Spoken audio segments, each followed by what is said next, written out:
AP deputy CM Pawan Kalyan రేపటి నుంచి వారాహి అమ్మవారి దీక్ష చేపట్టనున్నారు. 11 రోజుల పాటు పవన్ దీక్ష చేయనున్నారు. ఈ దీక్షలో పండ్లు, ద్రవాహారం మాత్రమే తీసుకునున్నారు పవన్. గతేడాది జూన్లో వారాహి విజయ యాత్ర చేపట్టారు పవన్ కళ్యాణ్. ఈ యాత్ర సందర్భంలోనూ అమ్మవారికి పూజలు నిర్వహించి దీక్ష చేపట్టారు. పురాణాల ప్రకారం దుర్గాదేవికి 7 ప్రతిరూపాలుగా సప్తమాతృకలు ఉంటారు. ఆ సప్తమాతృకలో ఒకరు వారాహి అమ్మవారు.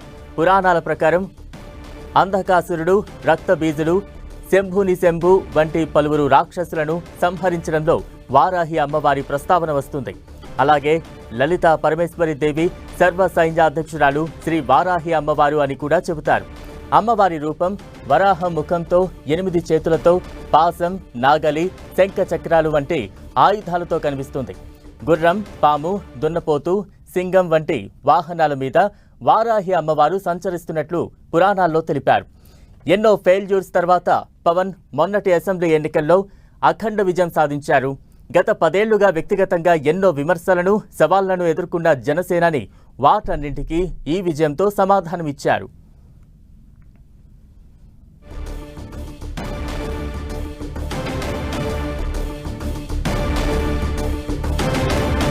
పవన్ కళ్యాణ్ వారాహి దీక్షకు సంబంధించి మరింత అప్డేట్స్ అందించేందుకు మా ప్రతినిధి దుర్గా సిద్ధంగా ఉన్నారు. దుర్గా,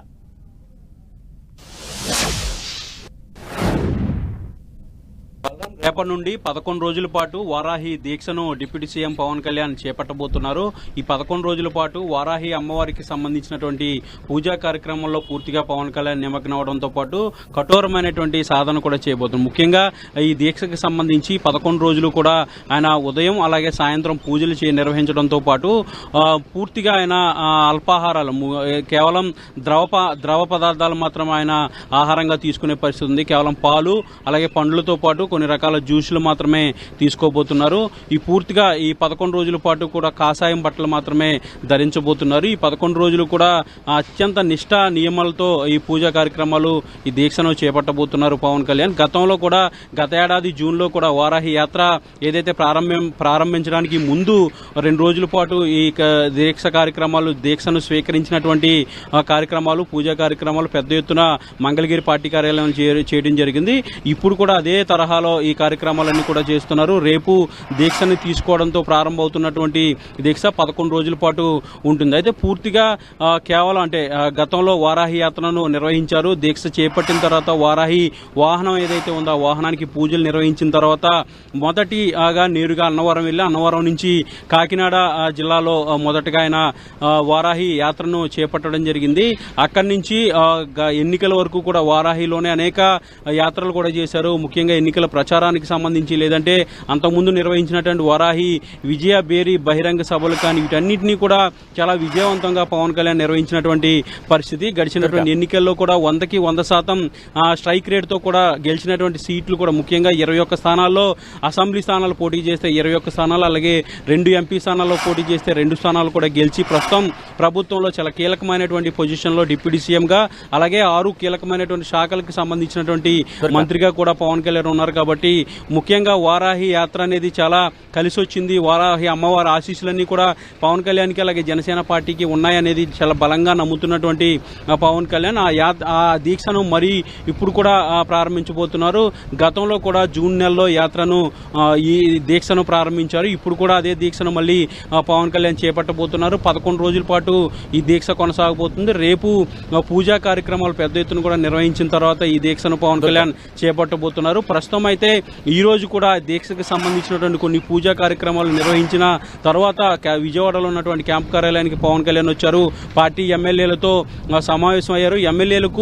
ఎమ్మెల్యేల విధులకు సంబంధించి అసెంబ్లీలోనూ అలాగే ప్రభుత్వంలోనూ ముఖ్యంగా ప్రభుత్వం నుంచి చేయించుకోవాల్సినటువంటి కొన్ని పనులకు సంబంధించి శిక్షణ ఇస్తున్నారు. పార్టీ సీనియర్ నేతగా ఉన్నటువంటి ప్రస్తుతం మంత్రిగా ఉన్నటువంటి నాదెండ్ల మనోహర్ గతంలో కూడా ఆయన స్పీకర్ గా కూడా పనిచేశారు. కాబట్టి అసెంబ్లీలో వ్యవహరించాల్సినటువంటి తీరుకు సంబంధించి అక్కడ ఉన్నటువంటి నియమ నిబంధనలకు సంబంధించి పూర్తిగా ఆయనకు అవగాహన ఉంది. కాబట్టి ఆయన వీళ్ళందరికీ కూడా శిక్షణా తరగతులు ఇస్తున్నారు. మొదటగా ప్రారంభానికి ఉపన్యాసం అయితే పవన్ కళ్యాణ్ కూడా ఇవ్వడం జరిగింది. ఎమ్మెల్యేలు ఏ విధంగా ఉండాలి, ముఖ్యంగా ఎమ్మెల్యేలు అంటే కరప్షన్ ఎలిగేషన్స్ వస్తాయి, అలాగే ప్రజల సమస్యల విషయంలో కాస్త ఇబ్బందులు వస్తాయి. వీటన్నిటిని కూడా అధిగమించి ప్రజలకు ఏ విధంగా అందుబాటులో ఉండి వాళ్ళ సమస్యల గురించి పరిష్కరించాలి, అలాగే ప్రజల సమస్యల గురించి వాటిని పరిష్కరించే దిశగా అసెంబ్లీలో ఏ విధంగా మాట్లాడాలనే దానికి సంబంధించి కూడా పవన్ కళ్యాణ్ వీళ్ళందరికీ దిశానిర్దేశం కూడా చేయడం జరిగింది.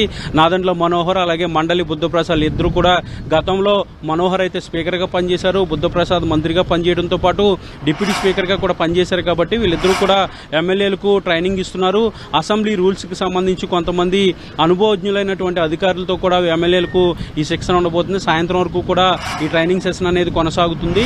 అయితే ఈ ట్రైనింగ్ సెషన్ కూడా పవన్ కళ్యాణ్ కాషాయం బట్టల్లో వచ్చారు, వాళ్ళందరికీ కూడా ఉపన్యాసం ఇచ్చారు. అయితే రేపటి నుంచి ఈ దీక్ష అనేది ప్రారంభం కాబోతుంది. కాబట్టి ఇప్పుడు దానికి సంబంధించినటువంటి కొన్ని పూజా కార్యక్రమాల్లో పవన్ కళ్యాణ్ పాల్గొన్నారు. అందుకోసమే కాషాయం బట్టలు ఈ రోజు నుంచే మొదలు పెట్టారనేది పార్టీ నేతలు కూడా చెప్తున్నారు.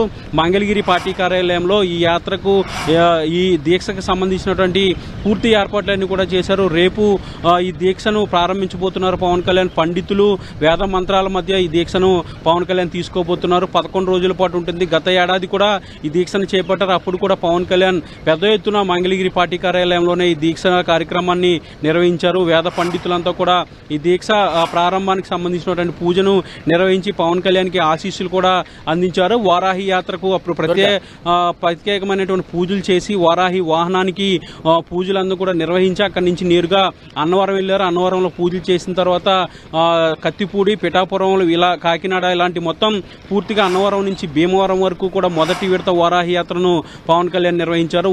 వారాహి యాత్ర నుంచి పవన్ కళ్యాణ్కి అలాగే జనసేన పార్టీకి విశేష స్పందన వచ్చింది. పెద్ద ఎత్తున జనసేన క్యాడర్ అంతా కూడా యాక్టివ్ అయినటువంటి పరిస్థితి. వారాహి యాత్రతోనే ఎన్నికల ప్రచారం కూడా పూర్తి చేశారు. అప్పటి నుంచి విజయ పదంలో పవన్ కళ్యాణ్ ప్రస్తుతం కొనసాగుతున్నారు. 21 అసెంబ్లీ స్థానాలు, 2 ఎంపీ స్థానాలు వచ్చాయి. డిప్యూటీ సీఎం కూడా ఈ ప్రభుత్వంలో కీలకంగా ఉన్నటువంటి పవన్ కళ్యాణ్ ఈ విజయానికి సంబంధించి వారాహి దీక్ష అనేది చాలా సంకల్పం అనేది చాలా గట్టిది. అందుకల్లే ఎంత మంచి విజయం సాధించగలిగామంటూ కూడా మరోసారి ఆ దీక్షను చేపట్టబోతున్నారు. రేపటి నుంచి 11 రోజుల పాటు ఈ దీక్షను పవన్ కళ్యాణ్ చేయబోతున్నారు. బలరాం, ఎందుకంటే దీక్ష కారణంగా తన రోజువారీ పరిపాలన కార్యకలాపాల మీద ఏమైనా ప్రభావం పడే అవకాశం ఉందా? అంటే రోజువారీ కార్యక్రమాలకు సంబంధించి ఎక్కడ కూడా ప్రభావం ఉండదు. కేవలం ఉదయం పూట పూజా కార్యక్రమాలు నిర్వహిస్తారు, తర్వాత సాయంత్రం మళ్ళీ పూజా కార్యక్రమాలు నిర్వహిస్తారు. గతంలో కూడా వారాహి యాత్ర చేపట్టినప్పటికీ కూడా దీక్షను కొనసాగిస్తూనే ఆయన వచ్చారు.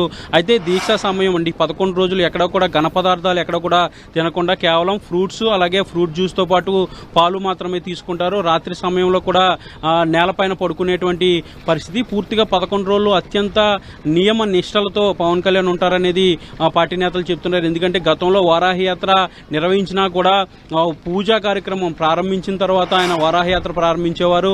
అక్కడి నుంచి నేరుగా ప్రజల్ని కలవడం, వివిధ వర్గాలకు సంబంధించినటువంటి కార్యకర్తలను కానీ ప్రజలను కూడా కలవడం, తర్వాత సాయంత్రం బహిరంగ సభలు నిర్వహించడం, వీటన్నింటి కార్యక్రమాలు చేసినప్పటికీ కూడా ఎక్కడా కూడా ఈ నియమ నిబంధనలు అనేది ఎక్కడ కూడా డీవియేట్ కాలేదు. ఖచ్చితంగా అన్ని కూడా పాటించే పరిస్థితి ఉండేది. వారాహి యాత్రలో కూడా వీటన్నిటిని కూడా ఫాలో అయ్యేవారు. సాయంత్రం కూడా పూజా కార్యక్రమాలు నిర్వహించి కటిక నేలపైన నిద్రించే పరిస్థితి కనిపించేది. ఇప్పుడు కూడా ఈ 11 రోజుల పాటు ప్రస్తుతం డిప్యూటీ సీఎంగా ఉన్నా కూడా ఈ కార్యకలాపాలు, అధికార కార్యకలాపాలన్నీ కూడా యాజ్ టీజ్ గా కొనసాగబోతున్నాయి. అలాగే పార్టీకి సంబంధించినటువంటి కార్యక్రమాలు కూడా కొనసాగబోతాయి. కేవలం పూజలు చేయడం, దాంతోపాటు ఆహార నియమాలు పాటించడం, ఇది ప్రధానంగా ఈ దీక్షకు సంబంధించి ఉండబోతుంది. కాబట్టి ఖచ్చితంగా వీటన్నిటిని కూడా ఫాలో అవుతూనే రోజువారీ కార్యక్రమాలు అలాగే అడ్మినిస్ట్రేషన్కి సంబంధించి తన శాఖలకు సంబంధించినటువంటి కార్యక్రమాలు కూడా యాజ్ టీజ్ గా పవన్ కళ్యాణ్ చేయబోతున్నారు.